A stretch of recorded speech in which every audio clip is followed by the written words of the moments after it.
we need to be? We've talked about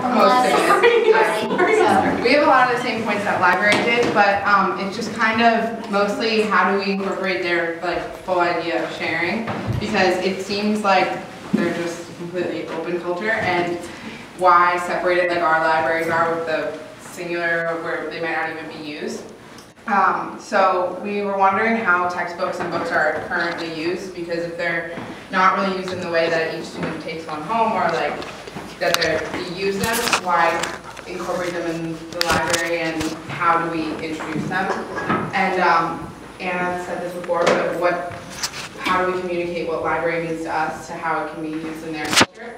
And how the Islamic religion will be incorporated as well, because it's such a main part, and the idea of having that town center for sharing right in front of the library could be a really interesting idea.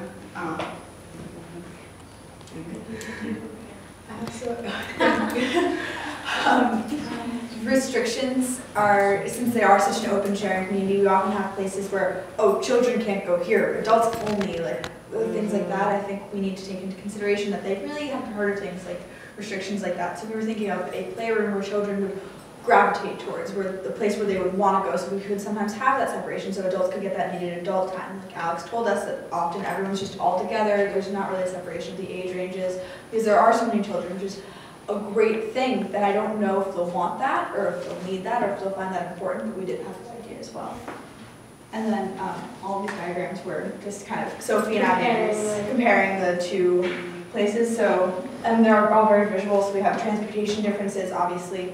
We're a very automobile-centered society, whereas they do things on foot, but that's also a typical place, like Sophie's sister said. Sophie's sister gave us a lot of the information about the way things looked and the way automobiles were used, and houses, it's an actual picture, and that's a picture of our club and the members, and some people actually in Lembi, and a house in Merrimack, and a house there, and then those are energy sources, and this is the distance. They are, it's about 3,800 miles from each other, so.